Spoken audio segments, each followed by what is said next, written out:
Cache-maniacs.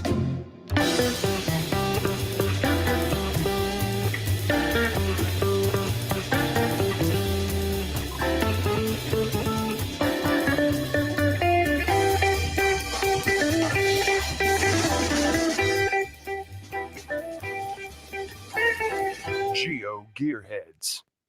Welcome to Geo Gearheads.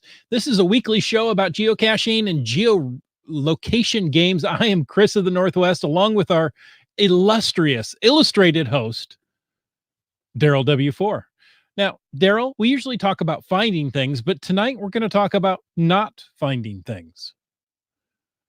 Yeah, and this is something that's been coming up a lot lately, it seems. So, we should have some good discussions on it. And specifically, we're talking about those DNF logs. You did not find logs. Always a favorite, right? Actually, there's times the DNF logs have told me more about where the geocache is than the found logs have. Yeah, and that's one of the things that tends to happen is you'll get people who are very specific about where it should be, who actually are in the know, so that they can prove that they know where it is, and that's kind of a problem too. I can't tell you how many times, Daryl, I get it Spoilers. stuck in my head that it should be here, and that's the only place it can be. Don't worry about looking anywhere else. If it's not here, it's missing. Very true. Very true. But before we really get into talking too much about this, there is kind of something that's probably the elephant in the room, and that's the DNA. Wow. Okay. The DNA logs that did not attempt, and everyone who possibly could think about doing such a thing, don't log a DNF for a DNA. If you didn't attempt it, it's not a DNF. Period. That's right. So, And one acronym I would like to start using or get people to start using is what I call ROOT, ran out of time, meaning I didn't get an effective search in. yeah, well, that's getting a little bit deeper into the topic, but for the people who might be wondering what exactly a did not attempt is, it's like you go to the location and there's people sitting on the bench that it looks like it's under. So you walk away. Okay. That's a did not attempt. I know people that don't. Hey, excuse me. I know this is weird. I need to look under this bench. Yeah. Well, and what? Oh, okay. if you do and you can't find it, then that's, a different one. Oh, okay. Wet Coaster says it's a DET. Don't even try. Didn't even try. Didn't even try. So yeah, don't, those kind of things, don't log them as a DNF. You can post a note on those. That's perfectly acceptable and very welcome. Mm-hmm. I do that quite frequently, actually, where, hey, I tried doing this at, mid-afternoon and there were a ton of kids in the park, mm-hmm. and I couldn't try it. Okay. Hopefully that's going to help the next finder who tries to do it on their lunch break and decides, oh yeah, I can't do that there. So those should be under write notes rather than a DNF. Right. And, no one really likes having those DNFs on their logs. I shouldn't say that, actually. Because I know people who do actually kind of like have that as a badge of honor. Ah. But I personally don't really like having them there. But I do like to log them. They are very useful to the cache owner. That there could and be to other finders. And to other finders. If somebody is driving, I'm going to throw out some scenarios, Daryl, if you don't mind. Go ahead. You're driving through town. You thought, you know what? I don't have a cache on this maybe Delora map page or this town or this city, depending on challenges or any other things you're doing. And there's a couple of DNFs. I'm not going to take the time to stop and look for it. Now, on the other hand, if it's in my town and there are a couple of DNFs, I want to go out there and prove them wrong. That'll be my badge of honor. Look, I really found it. Yeah. Well, there's some of those where you're just looking at like, I know what this is. why are people DNFing it? So you have to like prove to yourself that it's there, Right. that you actually were able to find it, and kind of to everyone else that you did too. Wet Coaster says, even though I didn't find it, does that mean it's really not there? Of course. Yeah. If I can't find it, it's not there. And we did get a lot of emails that we'll get into in a minute, but one of them comes from GSM times 2, who's also in the live chat, and says you might consider not writing anything if it isn't going to be a helpful log. Yeah. All such logs need to be helpful, plain and simple. But let's get into GSM times 2 email, where he and ShareBear 64 authored an article for the latest FTF magazine on this very topic. So, Chris, what was the title of that again? Because I don't think we put that in here. Hold on. It's like, don't log that DNF? Exactly. Don't log that DNF. So you kind of get a feel for what his position on it is. But do you want to go ahead and read the first few points of this article? Because I think they are pretty good. Yeah, this is in the latest FTF magazine. So I'm not going to read the whole thing. I'm just going to read a couple of points that I thought were poignant or poignant, if you want to mispronounce things. GSM times 2 writes, is a DNF the best choice? Here are some questions to ask yourself to make that determination. First, did I conduct a thorough search? 2, were there other factors present that could have affected your ability to find the geocache? Poor GPS reception, unknown coordinates not verified by a geochecker. So, maybe you didn't solve the puzzle just right. And number 3, based on the difficulty rating and the previous logs, should you have found this geocache? I think those are 3 good factors to look at and to be aware of before you log a DNF. Now, we could go in and talk on that more, Daryl. We could, but we have more emails. Okay. So let's get into those. So next one up is from Wet Coaster, who is just in the chat and, with some other things, and says, I'll post a DNF log only if I've given the search in my opinion, a good search. I've checked the time and stopped because I've run out of time to check the second and third time. If I've gone to ground zero, performed a cursory search, and left because I've had to go somewhere else, then I don't log a DNF. I might post a note if I couldn't search due to muggles or something like that, but I normally I normally don't not did really try 2 finds. Wow, I'm getting tongue-tied with that. Normally I don't not really try to find. Yeah. Yeah. This is interesting in the chat. The Caching Dead says, on my cache pages, I have my phone number and state no DNFs here. That's a cool idea. But I wonder how, and let us know.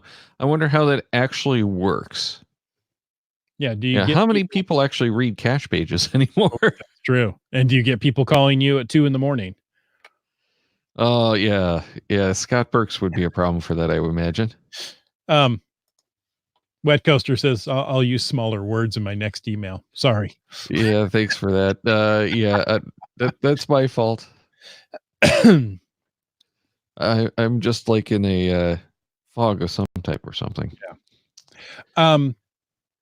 And again, he has it there.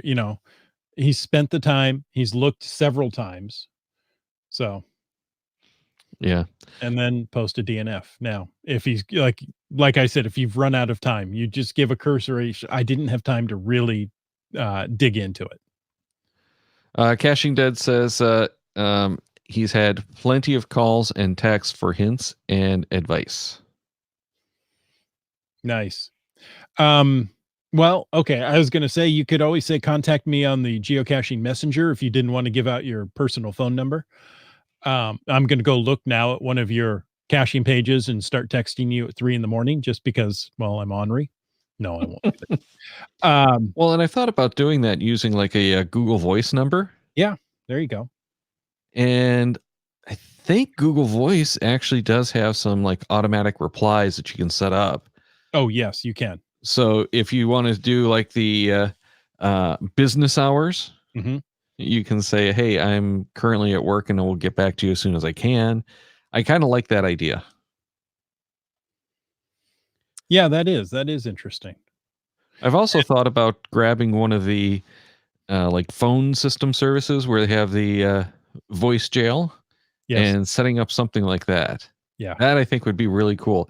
If you're hunting for GC blah, blah, blah, blah, press 1. If you're hunting for, and give like hints that way.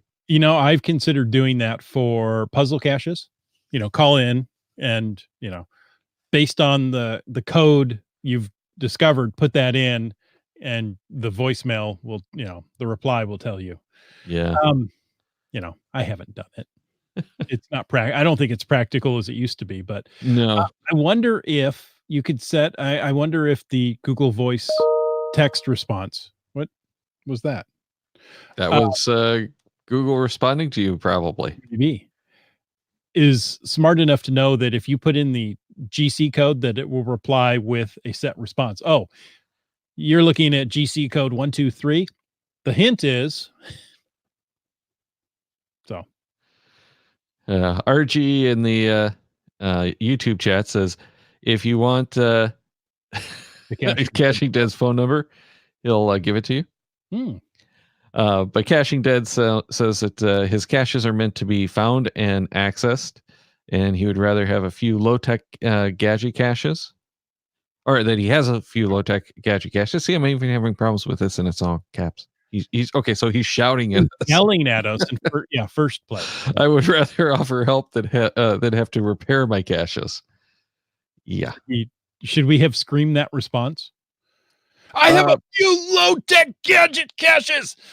I'm thinking definitely the second part. Okay. That sounds like he was kind of angry that, I don't want to have to repair my caches. More of an agitated than a scream. Oh, okay. He's talking loudly. Sorry, we're having fun at his expense. Oh, no.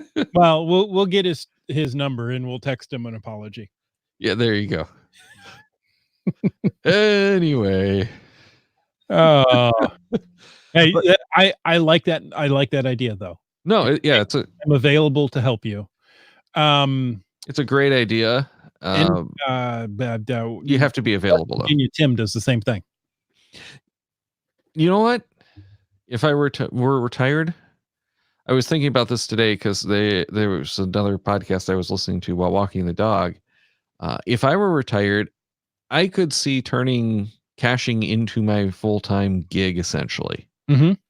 Doing the really clever hides that I always want to do and don't have time to do, and set up the second line kind of thing, do that whole the whole scenario of really turn it into a full-time job, which means for me probably like 60 hours a week. Part of the numbers coming in.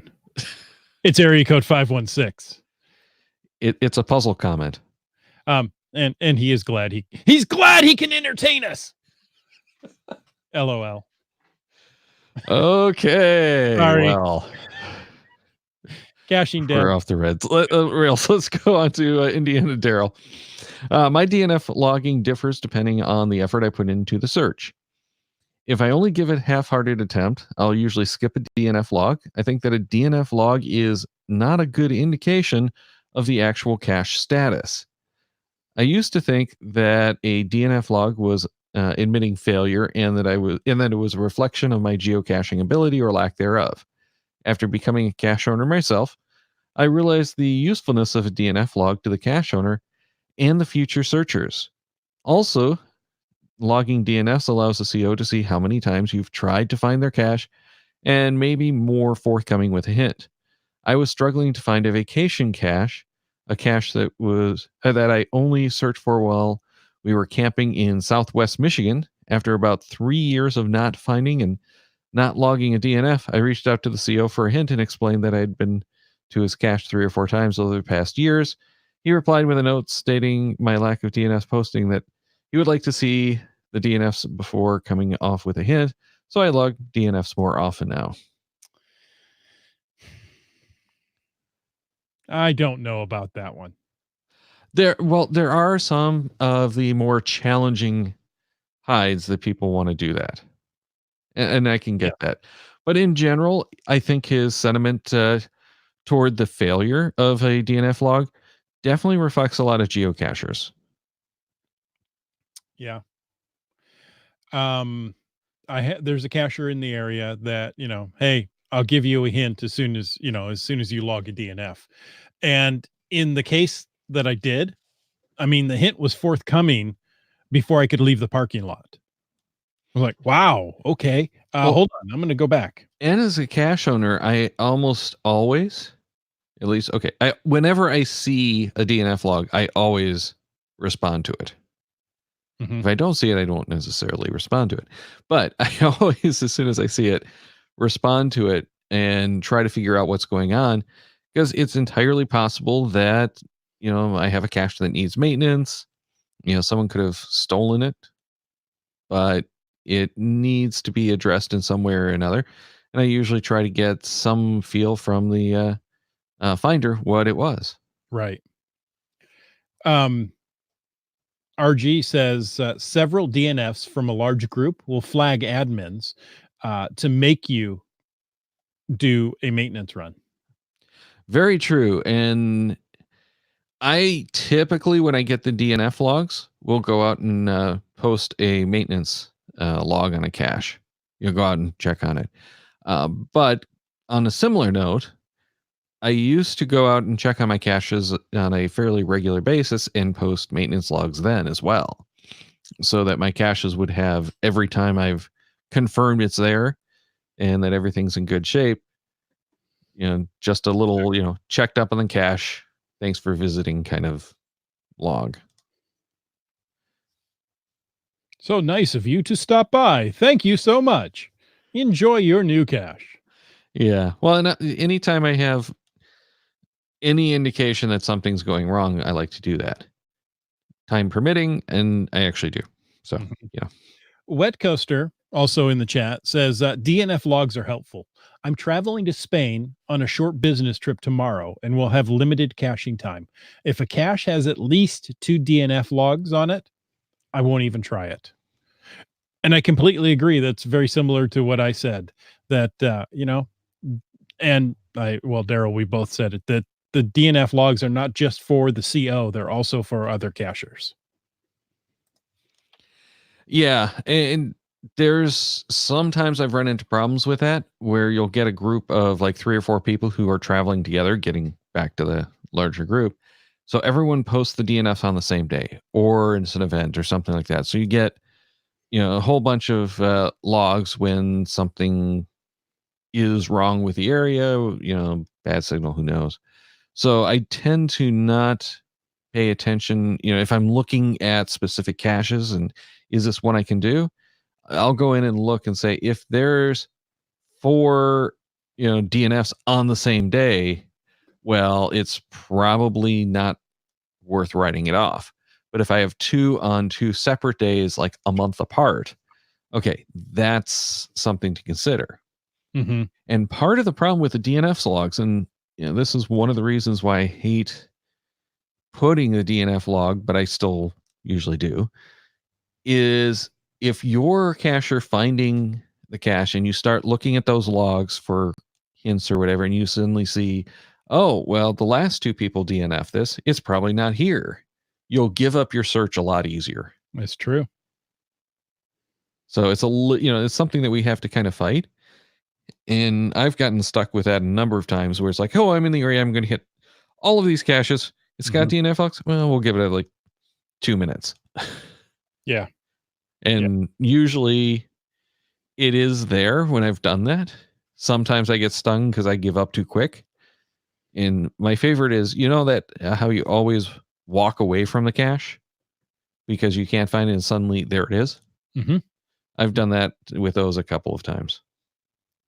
Yeah. Yeah, I don't think it's here after. Oh, wait, it's right there. Exactly. It's always in the last place you look because when Yeah, you find it, you stop looking. yeah, exactly. Yeah. Oh, And how many times have you like sat on a cache literally Oh yeah. not realizing it was the cache.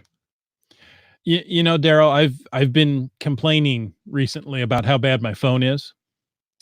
I went out caching with a group, and I'm glad I went with the group because we went and looked for a cache that hadn't been found in a while. And, you know, I'm walking right past the cache because my phone says it's 40 feet over this way. And they go, no, it's right here. I don't know if I Yep. would have found it. I don't know if I would have made my search zone 40 feet, a 40-foot diameter from GZ to look. My rule is about 60 Okay. because the general rule is the 10 meters. So your GPS could be off 10 meters and the hiders could be off by 10 meters, which is about 60. Mm-hmm. GSM times 2 says, should everyone in the group log a DNF or should only one or two do it? I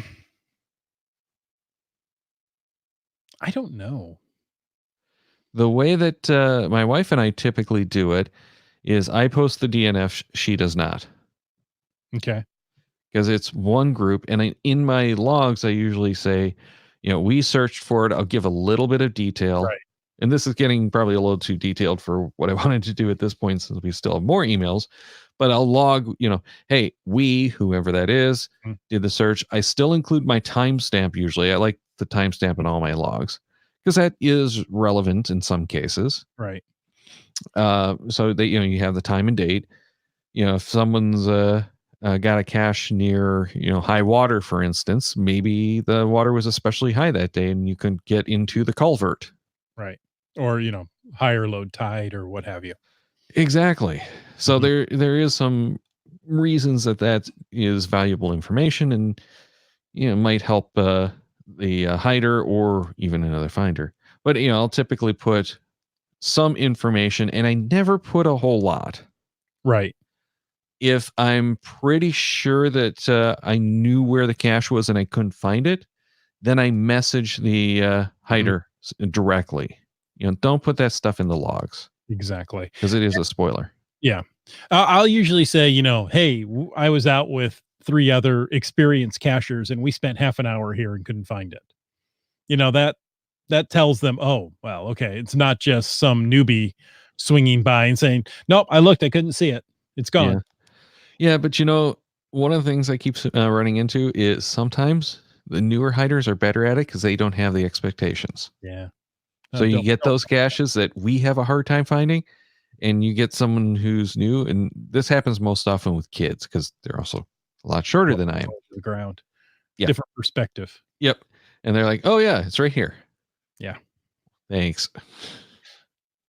At least you're not being called Captain Obvious. Nope, I'm not. Thanks, White Coaster. Captain Obvious is a cacher over here who hosts the GIF events.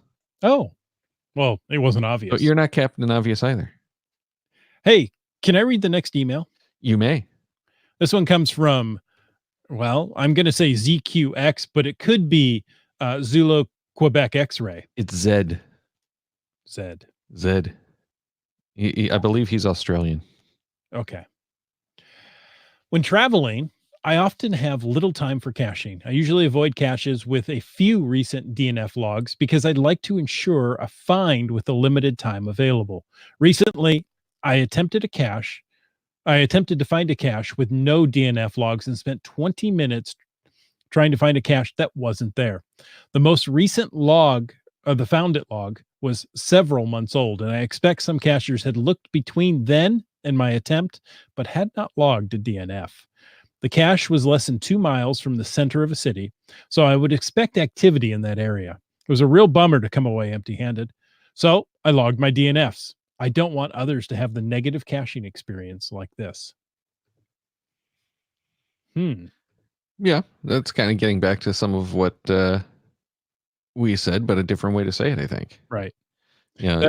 That's a good thing. A good way to say it is a negative caching experience. Yeah. You want to give other finders the opportunity to make a decision, I guess.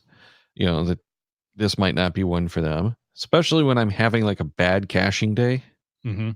I probably don't want to do caches that have a whole bunch of DNFs on it, Right. because I'm probably not going to find it. GSM times 2 is great point. Log something. Yeah. Well, and sometimes, as we kind of said at the head of the show, I'll post a note. If I've gone somewhere and searched and given up because it's like, I don't think I'm finding it today, I'll post a note that says, hey, I didn't find this, but I didn't really give it the search that I thought I should have. Right. Didn't have time. Maybe there were muggles around, Root. Yeah. Ran out of time. But, it is kind of tough, when that line is. But in general, to me, it's that line between the right node and the DNF is when you're pretty sure that the cache isn't there anymore. Mm-hmm. When it needs the owner to come out and check on it.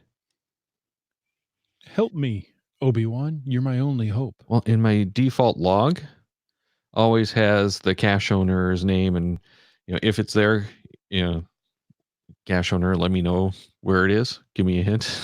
So, I kind of call out the cache owner for, hey, I might be an idiot. Give me a hint.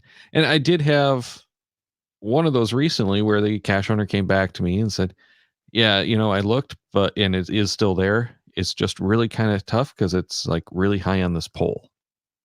I could have sworn we looked there, but it was still there. So there you go. I went to find one at a very cool little library. It was carved into a tree and had a whole, storybook theme about it. I mean, we're talking, a tree that's probably 8 feet in diameter. It was huge. And we looked and looked and looked, and I had it on a watch list, and so I've logged a DNF and messaged the owner, and he goes, yeah, it goes missing a lot. Oh, okay. So that helps me know, and logging a DNF also, if somebody comes after you and logs an F, a found, that lets you know, hey, maybe you just missed it. It's still there. So, well, I've had a few times where I've gone to log a cache, DNF, and realized that someone else logged it since we were there. So in those cases, I usually won't do it. Usually won't log it. I'll delete the DNF. And in one case, I found the reason that it wasn't there. The finder had gone somewhere else to log it and couldn't put it back right away. So I tried to find it while they had the cache. Nice. They felt pretty bad about it too. I can't remember who it was, but they're like, "Oh no, I'm so sorry." I don't think I've ever had one that long. I've had one, half an hour, maybe 45 minutes, like somebody parked there and I couldn't get it back or something. GSM times 2 says he'll also log a note that he's pretty sure it's probably there, but he didn't find it. And RG says that unfortunately some cachers are so self-assured that they say it wasn't there because they didn't find it, but it still is there. Well, if I can't find it. Meanwhile, the Caching Dead says DNF serves a few purposes. 1, couldn't find. 2, a book/map mark for the future do-over. And 3, to alert the COs that there might be an issue with their cache. So yeah, all of those are good points, but I definitely would add the one to alert future hiders that this might take more work or may even not be there. Wet Coaster says, log your DNF, put it on your watch list, and hope to see a cache archived log on it. See, that just proves that you were right. It's not there. I was going to say, I don't know that I would hope for the archive or log. Oh, that's for those who, are very self-assured. I was there and it couldn't be found, so it's not there. And Trexer says some old challenge caches also use DNFs, whether a total number of DNFs or DNF to success. and those are no longer legal. You can't have those anymore. Yeah, but they're still out there. There are some that are grandfathered, yeah. Mm. So just a note that that's no longer allowed. But yeah, there are those, and I know several cachers who have openly said that the only reason they started doing DNF logs was for those challenge caches. And Oh, okay. that being why, I think they really don't want the negative Right. cache or challenge caches anymore. It's changing the way people geocache, and not necessarily for the better. All right, we do have one more bit of email, but before that, let's get to this philosophical question from GSM times 2. If someone logs a DNF and I check on it and I find that it is missing, I will sometimes give them an option to log a find as a reward for logging the DNF. Is that okay or not okay? You're the CO. You set the rules on your cache. The way that I see it, Mhm. as the CO, I am more than willing to let people log a find if the cache is actually missing and they brought it to my attention and we're looking in the right spot. Right. As a finder, if the cache owner is going to archive it, then I'll log it. But if the CO isn't going to archive and is going to replace or has replaced, then I'm going to go out and find it again and put my name on the log. Okay. That's bitten me in the butt more than once. Because your name wasn't on the log? Well, because I've gone, there was one that was a challenge cache out here that was a real pain in the butt. We went out the first time, found the second stage, and the second stage had half of the cords missing. Mm. All right, fine, whatever. Cache owner comes back out, puts the new sticker on, and we go back out to find it several months later. Get to the third stage, and something else was wrong. Cache owner comes and fixes it. Get to the final. The cache was wide open and full of mud. Cache owner comes out to replace it. And within probably about a month, ended up just archiving it. Too much work. Because, well, it went missing yet again. Okay. So something was obviously up, whatever. And it's like, I put so much time and effort into this. I wasn't going to log it without actually putting my name in the log. And then I didn't have the chance. But, the cache owner had given me permission to do so. I just didn't feel appropriate. And then when it was archived, it's like, yeah, so I missed it. A situation with me, I found, the hiding spot. You reach up there and you go, well, there's Velcro here, but there's no cache. The cache owner says, yeah, you were in the exact right spot. You would have found it if it was there. Go ahead and log it. And I'm going to replace it. I'm like, I suppose. Yeah. And I've had some of those where it's like, I found the hook in the tree. Mm-hmm. I found the wire that the container had been attached to. Yeah. And there's no container. So I sent a photo and yep, that's it. I'll go out and replace it. Go ahead and log it. And it's like, most of the time, I don't if it's going to be replaced. But if it's in, like, when I was down in Cincinnati, for instance, I would have logged that. Because I'm not going back to Cincinnati. Ever? Never again. Oh. No, I mean, it's when's the next time I'm going? Eventually?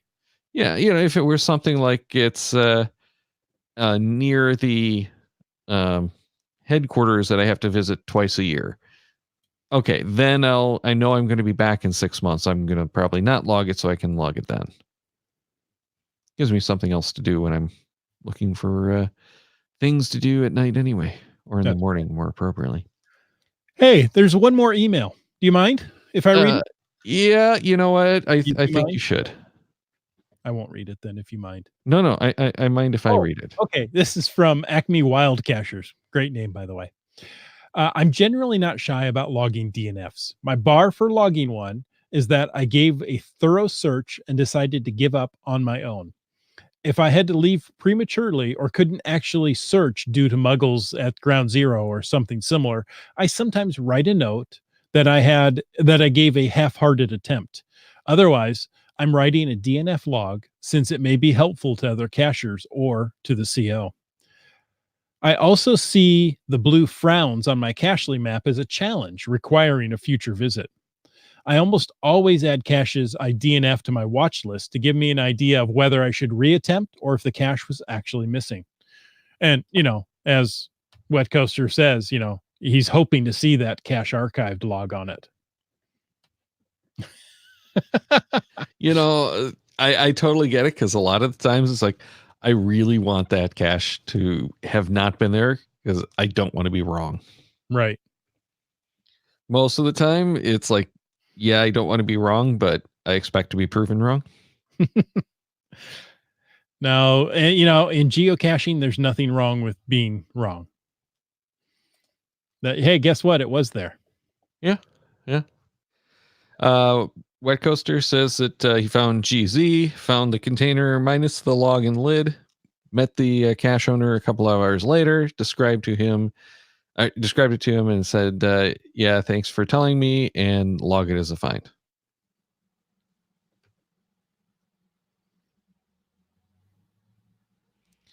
And GSM times 2 said about his question, GCHQ in a recent blog specifically highlighted that a partial find is not a find, but like you said, the CO's in charge of the cache. And yeah, that I kind of feel the same way, that a partial find is not a find. However, if it's not going to be replaced, that's really where I make the exception. Yeah, I make the exception too when I'm not getting back there, but I can't think of a case where I've actually done that. Yeah. It also depends. Is it a puzzle cache or is it just a traditional? Right. Is it a traditional cache? And they said, hey, I looked under the rock. I could see a depression where the cache was, but it's not. You know what? I want to reward them for looking. Yeah, you would have found it if it was there. But, that may not be, that's true. According to GCHQ, no ink on the log sheet, no find. Right. No sign, no find. Yeah. And technically by the rules, that is 100% correct. So yeah. And that's the thing, is typically I adhere to those rules, but if it's, a puzzle cache where I put in the work and can find it, and it's not, if it's not going to be replaced, then yeah, I've done the work for it. It's just, you can't sign the log. And then Wet Coaster says that after 3 DNFs over 4 years, he really wanted to see the archive. Eventually he'd find it though. Yeah. So yeah, I get that. It's the Nemesis cache syndrome. So I guess we don't really have any like steadfast advice for people about logging the DNFs.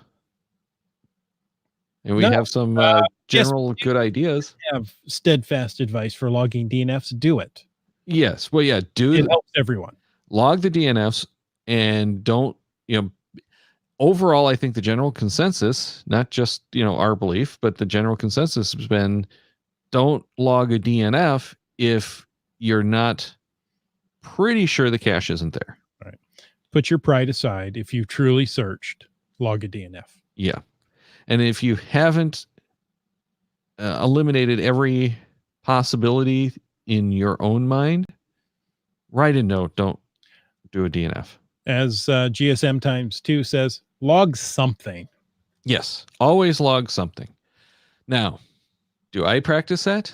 Not so much. What? If it's one where it's like, okay, I get here, there's, lots of mosquitoes or something, I don't want to spend the time to search for it, then I just don't log anything. Mm-hmm. I probably should write a note and said, hey, the mosquitoes were biting really bad today. I'll have to come back later. But I don't, because I don't want to sound whiny. Daryl. Daryl, why didn't you find the cache? Yeah, exactly. Well, not quite exactly, but yeah. So yeah, generally log a DNF, but only if you tried. There you go. Like really tried. How's that? Love it. Good summarization. Thumbs up for me. So we could have gotten rid of like 40 minutes of all of this babbling. Oh. And summed it up into 3 seconds. Just log your DNF. And yeah, sometimes too. Too late in the show, but needs maintenance and needs archive discussion would make a good conversation. Yeah, but that's a whole nother ball of wax. That's another big can of worms. Mm-hmm. And we're not going to go fishing for that right now. Oh. But thanks everyone for sending in those emails and for everyone who was in the chat that kept us going tonight as well. Now, I've got to go and double check, but I think we have enough of the Logsworks caches that probably everyone who wrote in is going to get one. If not, we're going to do a random drawing and get in touch with everyone for those addresses. So thanks again for checking in and giving us all that feedback that kept this show so interesting. Definitely, guys. Thank you so much. We appreciate the live feedback. We appreciate the undead feedback. It's nearing Halloween. The email feedback. That's kind of undead, right? They're not kind dead, of, I guess. But it's not live feedback. Emails are undead. There you go. Thank you for all that. We appreciate it because your feedback is what makes this show interesting. All right. Next week, though, we are going to have a show for Halloween. We just haven't quite nailed down what that's going to be. We've got a ton of feedback from you guys on the GPSR and maps and all kinds of stuff like that, plus some news. So we're probably going to end up doing a randomized show, but we've got some other cool ideas that we might throw in there instead. And it is Halloween, so we'll figure it out before the show, and that's about it. Nice. So check the Cachemaniacs website at cachemaniacs.com for more on the Geo Gearheads, including show notes for this and all our episodes. We love hearing from our listeners, so leave us feedback by emailing geogearheads@cachemaniacs.com or through social media. Your support helps keep the Cachemaniacs shows coming. Please consider becoming a patron through the link on our website to support the Cachemaniacs shows. Geo Gearheads is produced by Chris Offenauer and Daryl Wanberg. This show is copyright 2019 by Daryl Wanberg. All rights reserved.